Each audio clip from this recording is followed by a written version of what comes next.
welcome to the Inner Growth Podcast. I'm so excited you're here today, and I'm so excited to be recording with one of my best friends, Jordana. Welcome to the show. Thank you so much for having me. I'm so excited to be here. I feel like it's been a long time in progress. It really has. Yeah. We've talked about recording together for so long, and we're finally doing it, so it feels so good. So happy. How's your day been so far? It's been marvelous, honestly. Marvelous? This is my last Saturday living in New York City, so I wanted to have a very classic Jordana New York day. And you know, everything I did this morning is like me to a T. I woke up, I got a facial, which was a great way to start the day. I went to the farmer's market, got my favorite coffee and bagel combo, so feeling good. Yes, very good. I love it. What's your favorite coffee? Okay. Well, it depends. Is it the one that I recently ordered that's now my new favorite? What did you get? The blue bottle? Well, what's your coffee order? Okay, so it depends where I'm going, but one of my favorite coffee places in the city is Blue Bottle, and I love the New Orleans style, iced with oat milk. It's so good. It just has like a sweetness to it. It's cold brew, but if I'm getting an espresso-based order, then I get an iced oat milk latte. Is it the Nola one? Yes, from the New Bottle? Orleans, yeah. That one is so good. If there are any New Jersey people listening to the podcast, if you know Rook is like known for their New Orleans style, and that's why then I ordered it at Blue Bottle, and now they're like my two favorite coffees. They're so good. Gosh, amazing. Yeah, so whenever I see you make your coffee at home, you always brew espresso over ice, and then you put a little bit of milk. But if you order like a latte in a coffee shop, it's always way too much milk. Yeah. Because the size of cup that you use at home is just like the espresso takes up like 3/4 of the cup. Yeah. So I was like, what do I order in a coffee shop to get that? Because I don't like so much milk in my coffee order. And I figured out that it's an iced cappuccino. I have to try it. Because what happens to me, usually to avoid the over milkiness, is I end up asking for another shot of espresso to like make the ratio better. But sometimes if a coffee place already does double shots as their shot, it ends up being a quad shot, and then I'm shaking and jittery the whole day. I'm like, why did I do this to myself? So yeah, I'm going to have to try the cappuccino. Yeah, try iced cappuccino because it's also a little bit smaller. It's very similar to, I'm sure, what you make at home and what I make at home too. Because I always will brew espresso over ice and pour the milk. So, which I think that you're actually not supposed to do that, but I do it every time. No, it turns out a lot better than it makes it like creamy and foamy at the top. If you do the espresso over the milk with the ice, it just turns out different. Like, I don't know how to explain it. Well, I think what you're supposed to do is brew the espresso into like a separate cup, like a little glass pitcher type thing, and then have a cup separate with milk and ice in it, and then pour the espresso in. Mm-hmm. But I don't. No, I like your way a lot. Me too. It turns out really good. It works for us. So. Yeah, it does. And the first thing I always ask anyone that comes on the podcast is, what's your sun, moon, and rising? And I know we've talked about this a million times because every time you bring up astrology, you don't know your birth time. Right. Which, Mom, if you're listening to this, like, I don't know why I'm the forgotten child, but if I could know my birth time, that'd be great.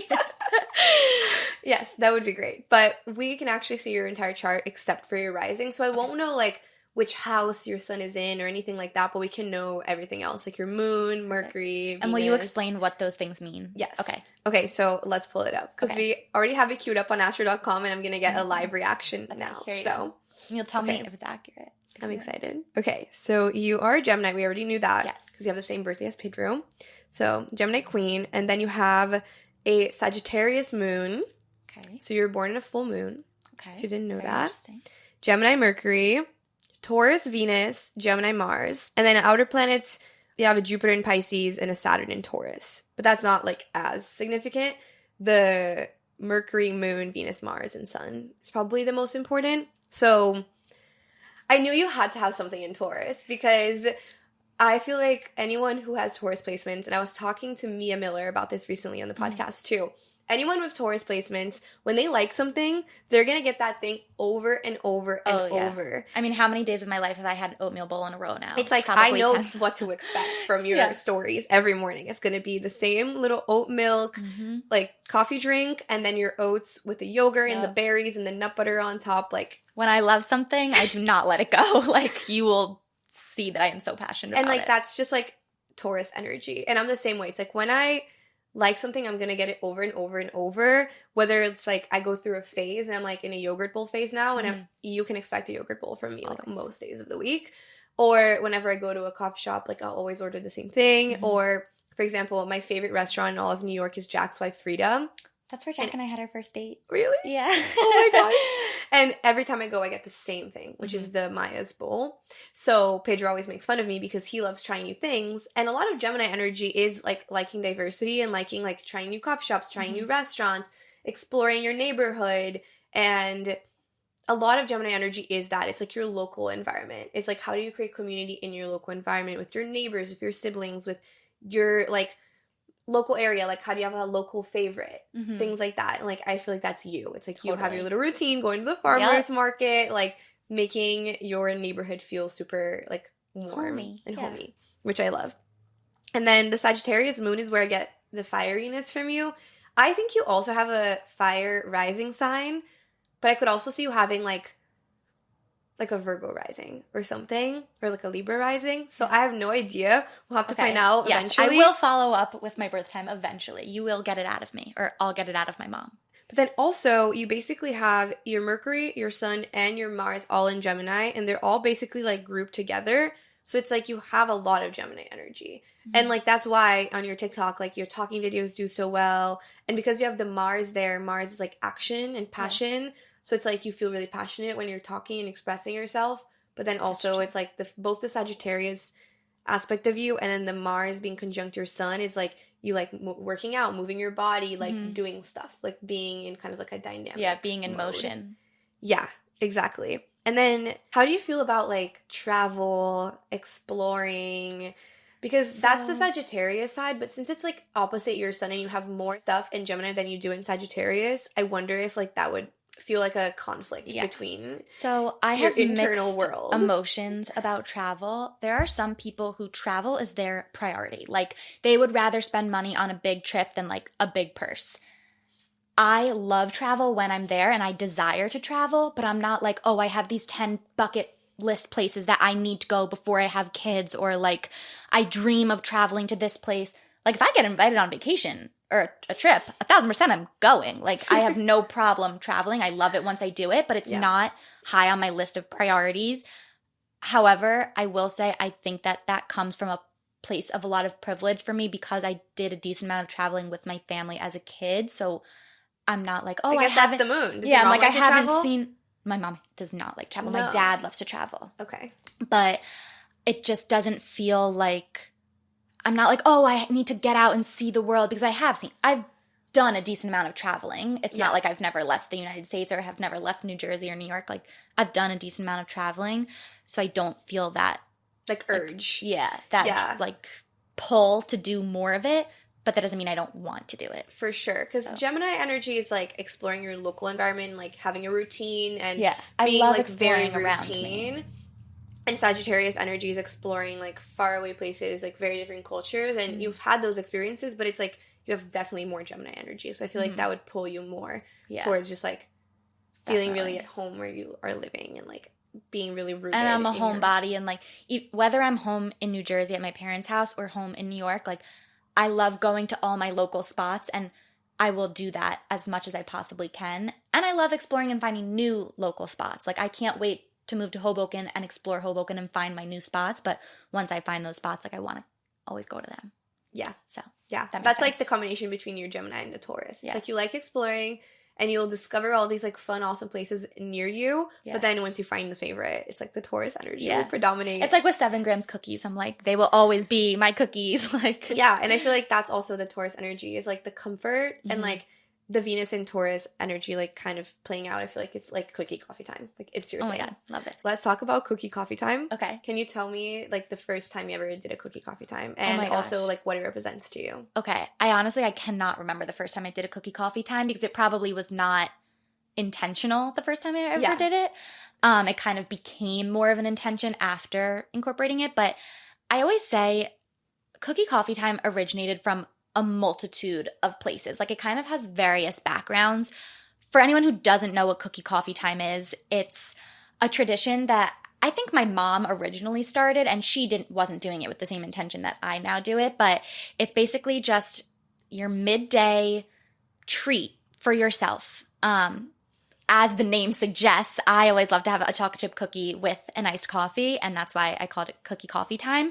But it's really any sort of snack, treat, beverage combination that makes you happy. You don't even really have to participate in the actual food and beverage combo. That's just my favorite part of it, obviously. Mm-hmm. There's just a little time of day for you to be present, to take a break, to get over that midday hump if you're working a 9 to 5 and, 3 o'clock hits and you're like, oh my God, this is miserable. I have 2 hours left.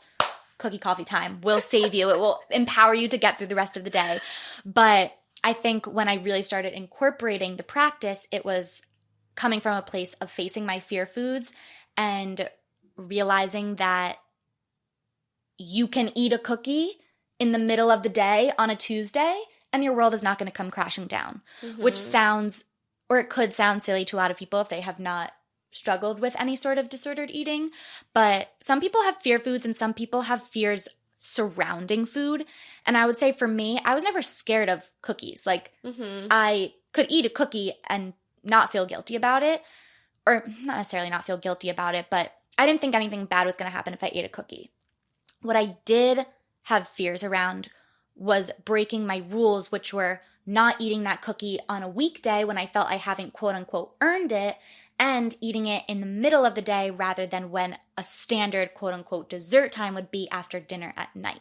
Yeah. So I used to think, okay, if I'm going to eat a cookie, it's because I earned it by being good, which we know is not a real thing. There's no good versus bad when it comes to eating, when it comes to food.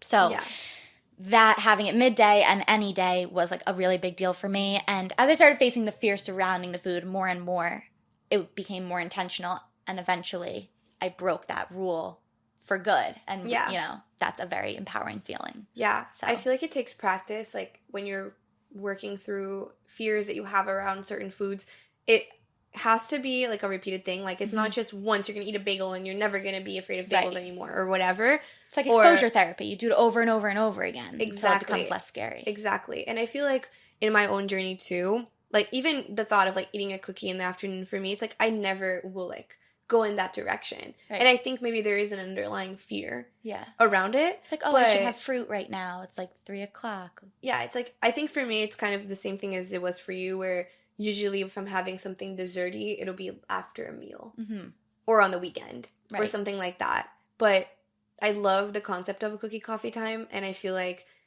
it's just really cool that you've made that a thing on TikTok, and I really think that it's you being in the embodiment also of like being in a better relationship with food and breaking these rules and showing people like, like F diet culture, I deserve to eat the cookie. Absolutely. And when I see other people partaking in cookie coffee time, nothing brings me more joy. Like I truly smile from the inside out when people tag me in their cookie coffee times, because I'm like, yes, you deserve this in every sense of the word. Like enjoy that cookie. Or when people try cookie places that I've recommended, I'm like, I am the cookie queen. Like I get such a sense of pride, like sharing my love of cookies with other people. And it sounds so silly, like a cookie is a cookie, but it's so much more than that. So what are the top 5 cookies in New York? Oh my gosh. Okay. Well, my number one, 7 grams, 1,000% on Madison Ave. There's a few locations. I think there's one in West Village and Chelsea, but Madison Ave location is my home base. They are, if you don't like a gooey cookie, don't go. I am a big gooey. Yeah, some people are like, this soft. Is raw, and I'm like, yeah, that's the point. Like, I love a gooey cookie. Definitely a gooey cookie over a like hard. 1,000%. I don't like a Tate's cookie is like a crispy thin cookie. It just doesn't do it for me. Same. It doesn't have the same need the goo. effect. Need the goo. So that's my number one. My number 2 is Funny Face Bakery, standard chocolate chip, delicious.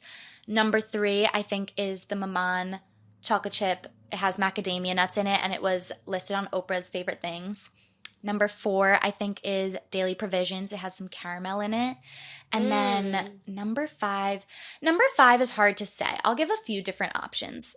Levain is... I was going to say, the Levain ones are Levain is very good, but it... I don't want to say it doesn't feel special to me, but like Levain is now everywhere. Yeah. So it's like, obviously we all know it's a great cookie, but... I'm not bringing new information to the table by sharing Levain. Like everyone knows Levain's a great cookie. I feel like I'm trying to shed light on the more hidden, and not that Maman or any of these are hidden. Like the secret best spots. Yeah. Even though exactly. these are so public. Like, I'm not bringing new information to the table. It's like the underrated. Yeah. The underrated ones. And then hot take dough. Have you had it yet? No. Okay, it's not a New York thing. It's like a direct-to-consumer cookie dough company. You can buy the dough. So good. And then everyone says Culture Espresso. People say that that's the best cookie in New York. I went last year. I must have gotten a bad batch or something because I did not understand the hype. And people still tell me, they're like, you have to go to Culture. I'm like, I went, and I really didn't think it was that great. So I'll leave it up to everyone else to decide if they agree that it's one of the best cookies in New York. I'll have to retry it sometime soon, but that's my current ranking. It's very good. I love that. Yeah, I recently did a little fondue night here in the apartment with Pedro, one of his friends, and his girlfriend, and they brought 4 different Levain cookies. And there's one from Levain that's like a double chocolate peanut butter cookie. Oh, yeah, it's with really gooey good. Peanut butter. It's very good. Yum. Oh, I could really go for a cookie right now that we're talking we'll have to about get a cookie later. Yeah, you'll have to show me the best cookie in Brooklyn or like we'll have to find one. We'll have to find one. Sounds good. Okay, amazing. So excited. And I know we had talked about this before we recorded, but I want to hear about your own inner growth journey. I really love asking people that question because inner growth can mean so many different things to everyone. So for you, what do you feel like have been the biggest sources of inner growth or like a strengthening in your relationship with yourself?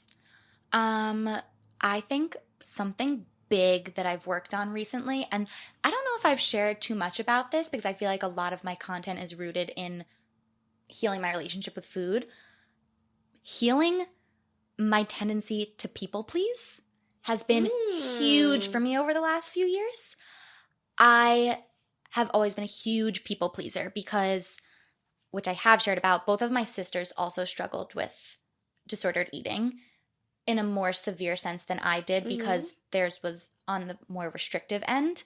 And they're a lot older than I am. And thankfully everyone is okay now and I'm very close with my sisters and we're so lucky that they're healthy.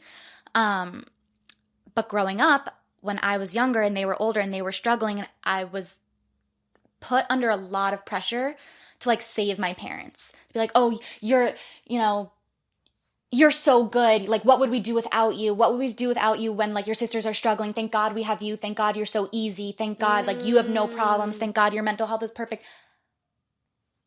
Which then it felt like, okay, always have to be on. I always have to be easy. I can never have an opinion that's going to make anyone's life harder. I can never, make anyone go out of their way for me. I'm just going to sit back and be happy with anything that gets handed to me because I never want to be the difficult one. Wow. Like, I've always felt like, okay, my parents have enough going on with my sisters. They're under so much hardship. Like, I can't add to their plate. I'm just going to be easy. I'm going to sit here. I'm going to do what I'm told. I'm not going to break any rules. Like, I'm going to be easy. Yeah. That carried over into relationships as well. Like, I would never speak my mind in past relationships if something was bothering me because I just wanted to be easy. So I'd bottle everything up inside until one teeny tiny little thing triggered me and I'd freaking explode. And then I seem crazy because it's like, why did this tiny thing make you explode? And it's like, no, it wasn't the tiny thing. It was actually these million things that now added up because I pretended that I didn't say care. Anything about it before. Yes. So now with Jack, he has helped me so much because he wants to know every little thing and doesn't, I don't want to say doesn't get mad, like he doesn't get mad, but he's a very chill guy. He's very chill, he's very understanding, he's very patient, and whatever is bothering me, he wants to help me with it. He doesn't take it as an attack on him, which like in past relationships, if I mentioned something that was bothering me, it was like, oh, well then I must just be the worst. Like I'm the problem then, blah, blah. And then it was flipped on to me, like, how dare you get upset at something I did? And it's like, okay, Jack would never see it that way. He just cares that I'm upset. And he's like, oh, what can I do to A, make sure this doesn't happen again, B, make you feel better? So like him being such an understanding and patient partner has helped me so much. And also like, low-key, all the therapists out here on TikTok putting in the work. Like, sometimes my For You page is so specific, and it's like, I'm on your For You page because you're a people pleaser. Like, here's the tactics that you should do. And I'm like, wow, thanks, TikTok. Like, this is great. Free therapy. Yeah. And now I have stood up to my parents in recent months about some things, and, like, I stand up to Jack about some – or not stand up to Jack, but like, I speak my mind. And I think that has been my biggest growth because it was something that was so subconscious for so long. And now I'm like, yeah, fuck that. Like, sorry, I'm not I'm here for me. Like, I want my life to be good. I'm not here to make sure everyone else's life is good, which obviously I wouldn't want to tear anyone down. But, like, if I'm not happy, what am I doing? That's honestly kind of surprising to me. Yeah. Because I feel like you're so good at setting boundaries. Oh, my God. That is such a nice compliment. Like, Thank you actually, so much. like, I feel like, for example, if I have a dinner party and, like, you're tired, like, you're not going to hesitate to be like, guys, I'm going to call it a night. Like, I'm calling my Uber. Like, that to me is, like, you standing up for what you need. Well, also, I'm no fun once once my social battery is gone, I will shell up, sit on the couch, and be looking at my phone.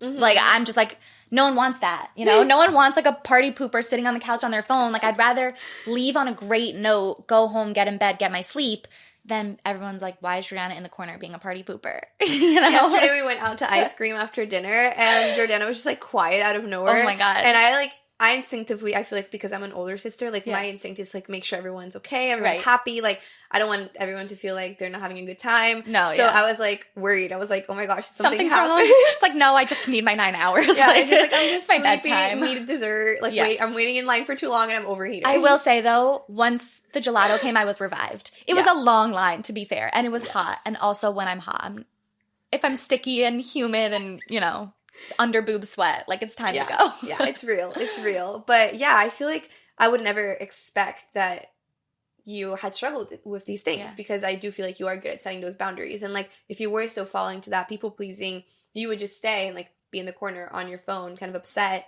instead of just being like, you know what, it's my time to go. Totally. And I feel like that's really beautiful. Thank but you. When you started moving through the people pleasing, which, like, I've struggled with a little bit before as well, but I feel like sometimes it hasn't played as big of a role in my life as it's played in the lives of, like, people I know or my friends. So I'm curious to hear from you, like, if anyone is listening and you're struggling with people pleasing and you want to get through it, right? How did it feel in the beginning? Like, was it really uncomfortable? What was the hardest thing to get through mentally to just be like, you know what? I'm not a burden. Like, I'm allowed to express myself. Totally. I'd say the hardest, in the beginning, it was very hard. It was very uncomfortable. And I'd say the first big point of me, like, standing up for myself it was a conversation with my dad. And I am very close with my dad. Like, I have an excellent relationship with my father. He is one of my best friends. Like, I travel alone with my dad. I said in the beginning that he's big on travel. So, like, I'm his travel buddy. Very close with my dad, and I also just have endless gratitude for him because I'm like, he gave me this life. He's the most selfless person I know. Like, there's nothing he won't do for his girls, and, like, my sisters too. He will put everyone ahead of himself. He did the same thing for his mom before my grandma passed. Like, he's very selfless, so I'm so grateful for him. So doing something that is not exactly what he wanted or envisioned for me or he had planned, like, that is such a difficult thing for me to do. Relate to 'cause this. I'm like, I feel like the exact same thing about my dad and, like, right, because I'm like, how could I possibly go against what he wants for me when he has done everything for me? And I'm making it sound like this was, like, such a bad thing that I did, which it wasn't bad at all. But basically, when Jack and I made the decision to move in together, I'm not, like, asking my parents if I can move in with my boyfriend. Like, if I'm old enough to make that decision, I don't need my parents' permission. Yeah. So I kind of just, like, called them and told them the news, like, and they love Jack. It was nothing against Jack. Yeah. I think it was just like, you're the protected little right, exactly. Because daughter. I'm the youngest. Yeah. They see me as so young. Like, they see me as their baby. So when I'm, like, 24 years old, hey, I'm moving with, or maybe, I don't remember. I was 23 or 24. I said I was moving in with year. Yeah, but it was, like, before my birthday. So I think it was. Yeah, you're about to turn 24. About to turn 24. And obviously they weren't going to say anything, like, bad on the phone, but they kind of just had, like, oh, what? Like, where did this come from reaction? Like, we didn't know this was even on the table for you guys to be moving in together. Mm-hmm. And then when I went home and my dad said, you know, you guys are likely going to end up together for the rest of your lives. If you have your whole life to live with him, like, what's the rush? Like, you should be independent a little bit longer while you have the chance.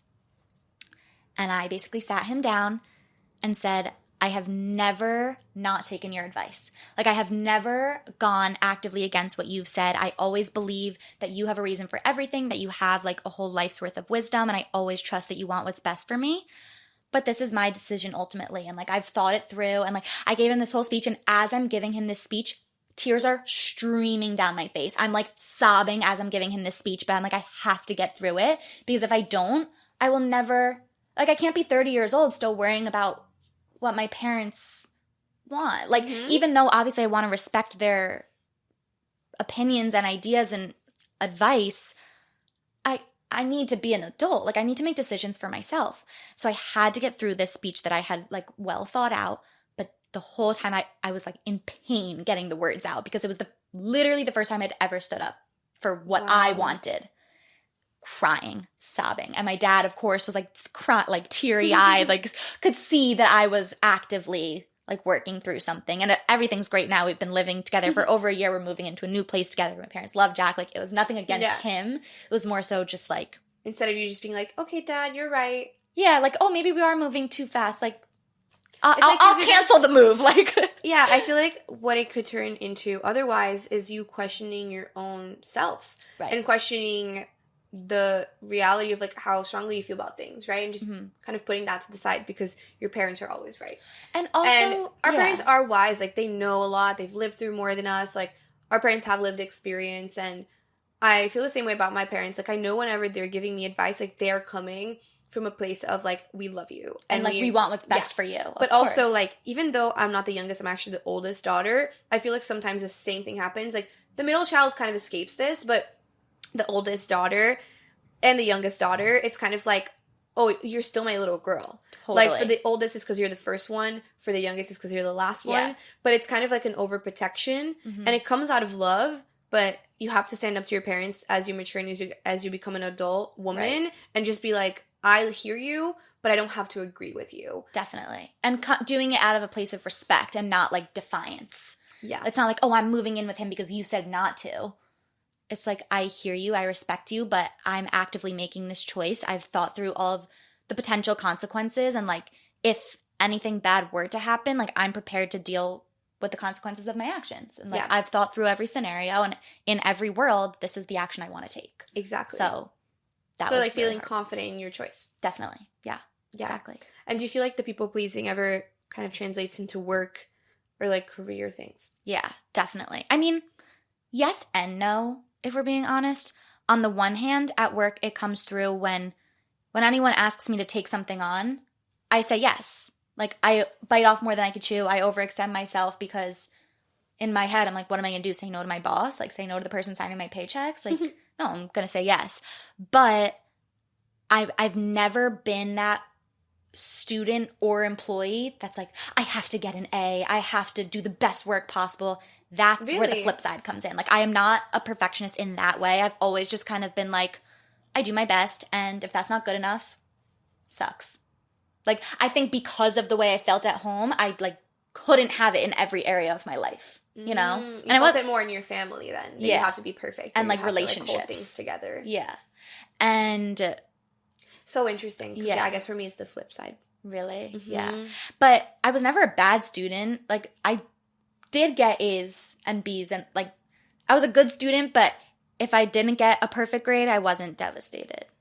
I kind of just, like, I feel like it's so arbitrary, grades and things like that.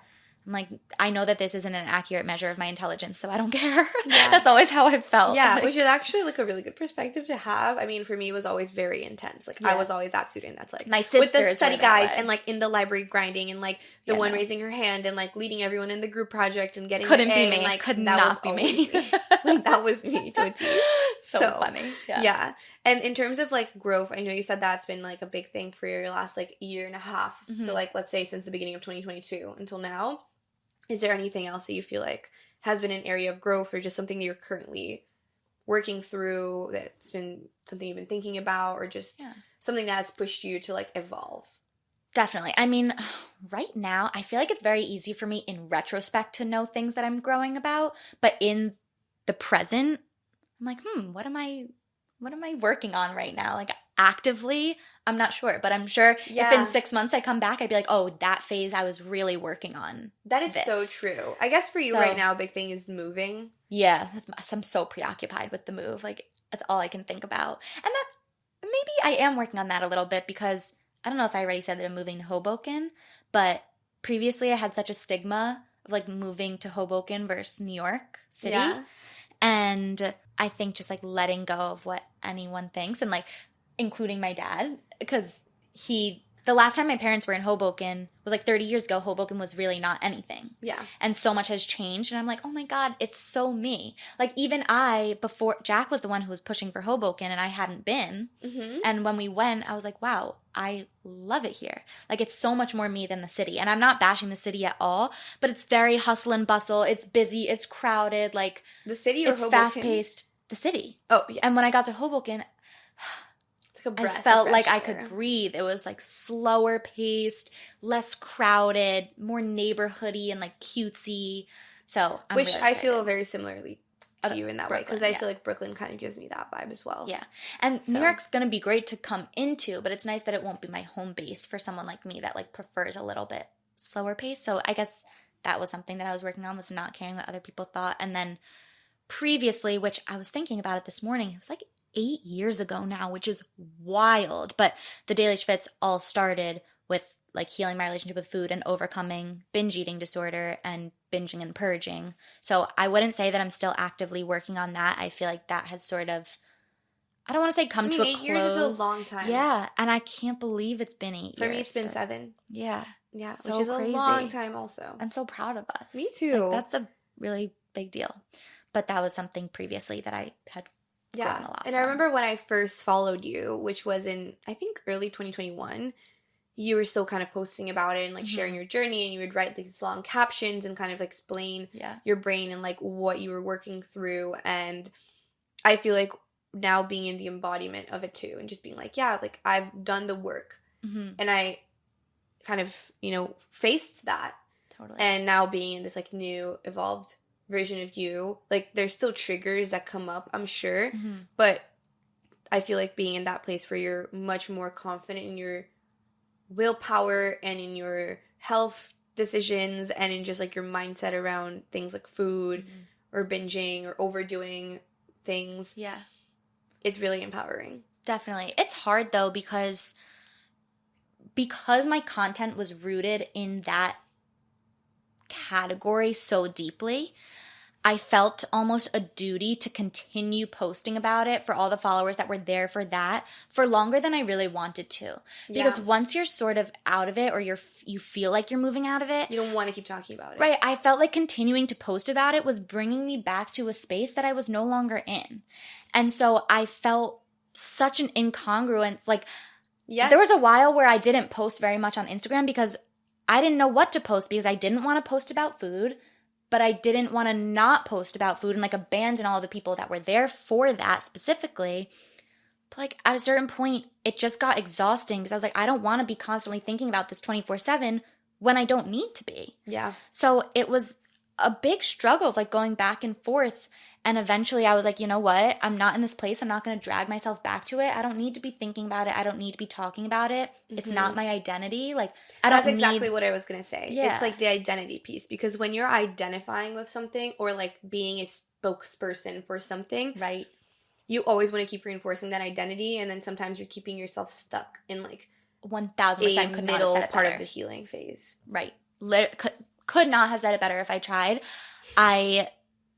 That's exactly how I felt. I was making myself the spokesperson for binge eating disorder. Like, for what? I wasn't allowing myself to move on and heal if I kept identifying as that spokesperson. Yeah. So I just had to let it go. And of course it will always be part of me, and I don't want to like not identify with it. I'm not trying to like push that story away from me because it was such a big part of my life for so long. And I don't want to like forget. I don't want to forget my roots. Like, I don't want to forget where I came from, but like I can't forget about it because it was so important.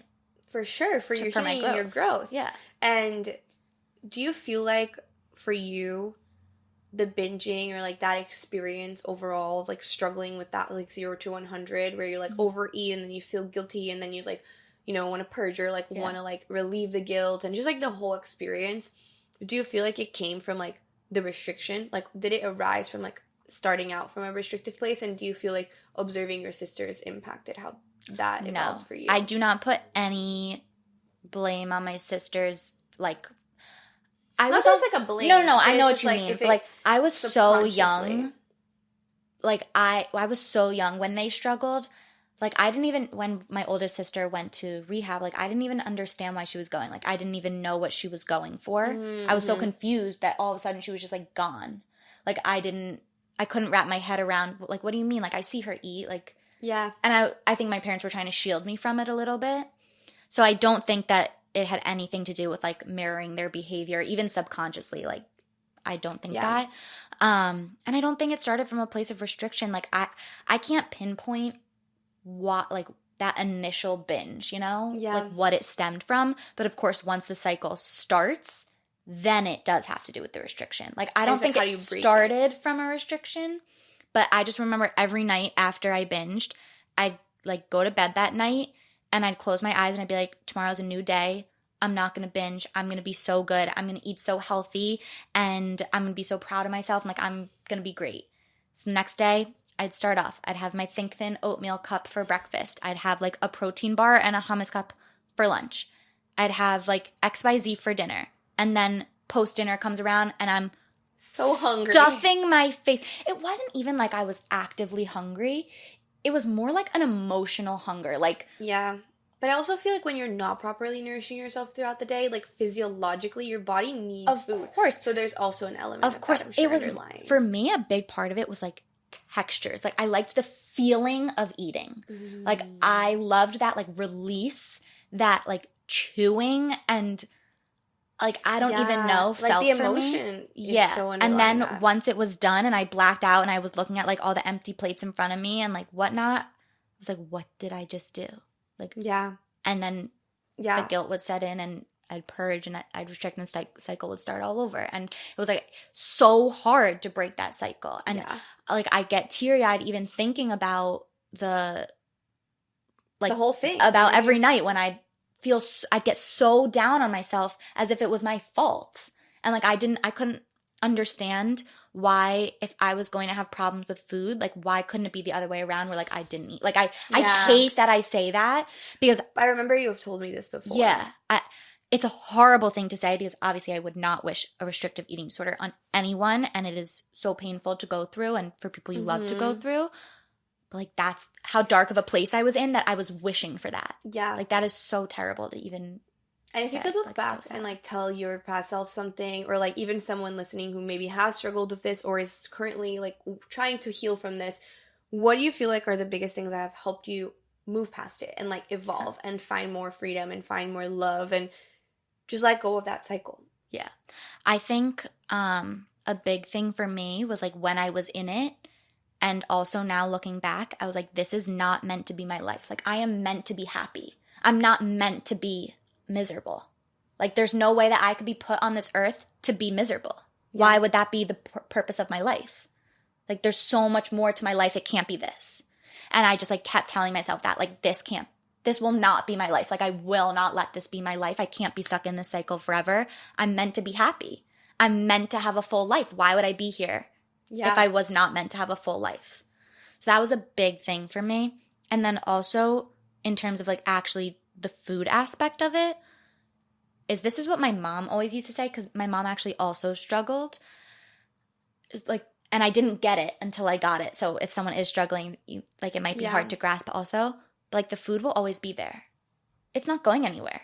And that's, like, yes. I used to think I was so strong for knowing my triggers and actively avoiding them, because I was like, oh, if I know that I like to binge on cereal, I won't buy cereal, and therefore I won't be tempted to binge on it. Like, that's so strong of me. Yeah. But actually what's strong is buying the cereal, knowing that it's a trigger, having a bowl of it, and then being like, the cereal will still be there tomorrow. And I can still eat it tomorrow. I'm still allowed to eat it tomorrow. I don't need to finish the whole box and then act like I never bought it and bury it at the bottom of the garbage. I don't need to, like, erase it from my memory. I think that's the biggest thing is, like, when you, for example, allow yourself to have a cookie today, you don't have to eat 10 cookies. Like, right, because you can eat them tomorrow. You know you can eat it tomorrow. Right, you'll always be allowed. You're not breaking any rules. Like, you will always give yourself permission to eat. And it's that, like, scarcity mindset when you are in the binge restrict cycle of, like, oh, it's the weekend. Like, starting Monday, I'm going to be good all over again. So, like, I may as well eat all the cookies now since I can't eat them on Monday. But who told you that? You can eat the cookies Monday. Like, who told us that we couldn't eat the cookies? Yeah. You are making, like, not that you're making it up, but you set that rule for yourself and you can break that rule for yourself. Yeah. You are in charge of the rules for your life and your body. Yeah. So that was really big. And I think, like, stemming from that, I always just thought, like, it was very all or nothing for me. If I was going to eat one cookie, I was eating 10. If I was going to eat some granola, I was eating the whole bag. Like, and then I convinced myself that, oh, if I eat 10 cookies now, I'll make myself sick and then I'll never want a cookie again because I'll have a bad memory of the cookie. But that's not true, right? No, that's not true at all. But I did that with everything. Like, oh, if I eat this whole container of XYZ, it, like, I'll feel gross and then I'll never want to eat it again. That doesn't happen. And I think I've, like, seen a lot of other people have similar mindsets. And it's like, I don't know where we get these things. Yeah, I don't know where it comes from and the origin, but I think changing your mindset is how you change your life, the future outcomes of your life. Absolutely. So I really like that. And I think that's a really big mindset shift that I've also embodied in my own journey, is just, like, knowing that if I want to have the ice cream today, like, I can have it. And if I want to have it tomorrow, I also can. Right. Like, you don't need to finish the pint tonight. Yeah, I don't need to eat the whole thing today. Yeah. And I think that helps a lot, for Absolutely. sure. And kind of pivoting, I know that you love your wellness rituals and you're a big routine girly, and, like, you have a very good night routine as well. Mm-hmm. So I kind of want to hear about, like, your favorite wellness routines, and especially your night routine. But it doesn't have to be only that. It can just be, like, wellness things you love. Okay. My night routine is not so much of a routine as much as it is, like, I just go to bed early. That's my routine. But I guess things that contribute to that are, like, I do not have a TV in the bedroom, and I will never have a TV in the bedroom.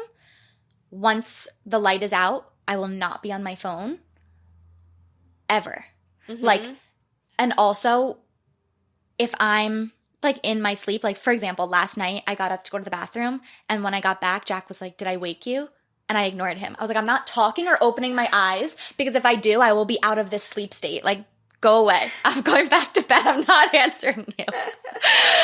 So I'm just, like, big on sleep. But in terms of wellness things I love, like, I'm huge on moving my body in a kind way. I used to view exercise as a way to earn my food or punish myself for food that I had eaten. Mm-hmm. And now it's like, okay, I slept in this morning. I clearly needed the sleep. My body was prioritizing rest more than it was activity. Or, you know, I'm not feeling this workout today. Let me just go for a walk instead and show my body gratitude for the fact that I can move my legs is such a blessing. And just moving my body in a way that feels right to me. Of course, I do still love intense workouts sometimes, but I'd say that's my biggest thing for my mental health as well, because it really, that was also what contributed to healing my relationship with food. Was the first summer that I started working out in a way that wasn't just, like, elliptical for 30 minutes because I'm punishing myself. That's literally what I used to do. Yeah. I was the elliptical trauma. No, PTSD. Will not be going on the elliptical ever again. But I was taking, like, more strength classes and things like that, and seeing what my body was capable of. I had weights, man. Such an appreciation for my body that was like, wow, look at all that my body can do for me. Why am I treating it like crap?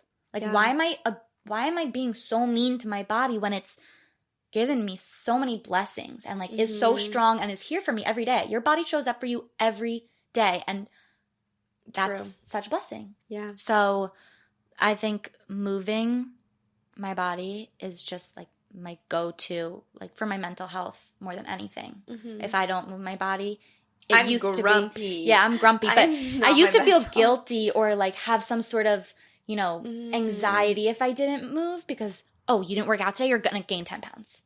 And, like, I don't know why I was scared of gaining weight. I'm not scared of gaining weight anymore. I, you know, welcome bodily changes. But, for example, if I was dealing with an injury, like, I know now it is so much better to take 5 days off to let your hamstring heal than to work out through the injury pain. And then, you know, you're seated for 5 months because you overdid it. So, like, listening to your body, appreciating the movement, and knowing when it's time to rest instead.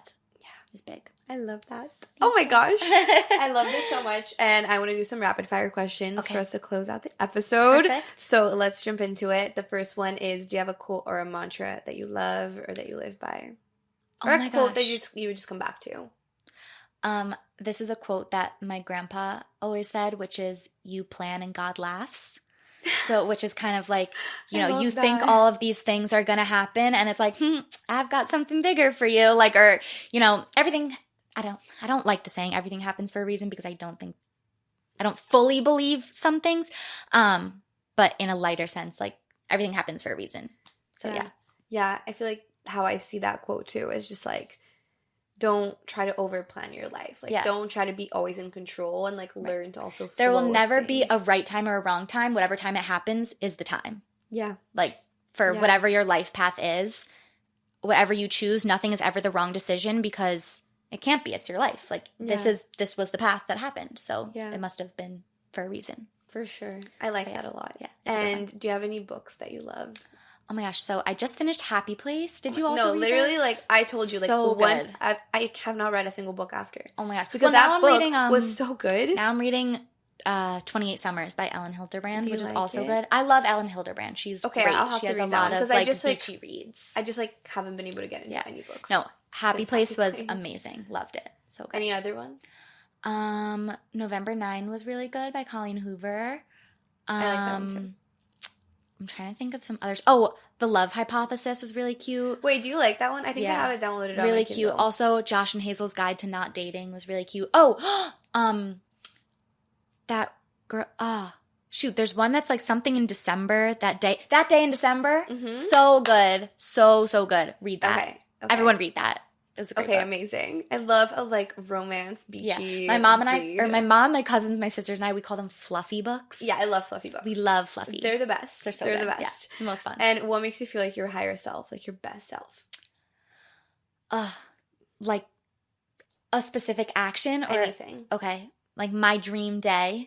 When I get in bed at the end of that day of, like, I'll walk you through my perfect day, just nothing feels better. But like waking up, doing a great workout that makes you feel empowered, coming home, taking a cold shower, doing all my skincare, like to a T, making a perfect coffee and breakfast, relaxing, going for a walk, listening to my music, reading a book, like spending time with friends and family and loved ones, with my puppies, being outside in the sunshine, having a nice home-cooked meal, maybe by the beach. And, at the end of the day, you're clean, you've taken an everything shower, and you get into, like, crisp, fresh sheets, and you're in bed by, like, 9:30, lights off, and I'll never feel better than a day like that, ever. Yeah. For me, similarly, I don't think this is, like, the thing that makes me feel like my higher self, but, like, an ideal day like that, but for me, it includes, like, just being in the sun so much of the day by the beach, and then taking being that, in like, the water. nice, refreshing shower, and just feeling so clean. I love that after feeling. You've been, like, I will not feel clean until I don't even know. Right now, I feel so sticky and gross from, like, the subway sludge. York, and, like, summer in New York, just want to feel like clean. 2-3 showers a day. I showered 3 times yesterday. I showered in the morning, before dinner, and after dinner. No, like, fully. Like, you just I couldn't get in bed when I got home. I was like, I am covered in just stick. Like, I feel super good right now, but, like, I took a shower where I washed my hair, and I've been in air conditioning all day, and I'm just, like, feeling clean, and then I know the moment that I step outside, I'm gonna need to take a new shower. I know. I'm debating. I'm like, should I was planning on washing my hair tonight and being all pretty, but it's so humid out. The second I step outside, it's just going to be terrible. So I'm like, why bother? It's just like a constant back and forth. Yeah. If you're in the summer in a city. Summer in the city is canceled. I'm canceling it. Okay, last question is, if you could leave everyone listening with only one thing, like, let's say they didn't hear the entire episode except this part, what would you want to tell them? I know that you are meant to live a happy, fulfilled life. You would not be here if you were not meant to live a happy, fulfilled life. So whatever you need to do to get there, like, that is your destiny. You are meant to be happy. You are meant to be loved. You deserve to be loved. And you wouldn't be here if not. That's what I think. You're worthy. Yeah. Yes. Oh my gosh, this was so fun. It was. I'm so glad we finally did this. Me too. Checking it off. Yes. The summer bucket list. Yes. Just checking literally, it off. Literally amazing. Tell everyone where they can follow you and yeah, like stay connected with all of your content. So my username on everything, Instagram, TikTok, Threads, which I'm loving, is the Daily Schvitz, SCHVITZ. And Instagram, TikTok, Threads. I'll see you guys there. We love it. We love it. Go follow her, especially on TikTok for all the cookie coffee times. Yes. Love. All right. Thank you guys so much for watching or listening. I will see you guys next week. And until then, have an amazing rest of your day. Love you guys so much. And I'll see you soon. Bye. Bye.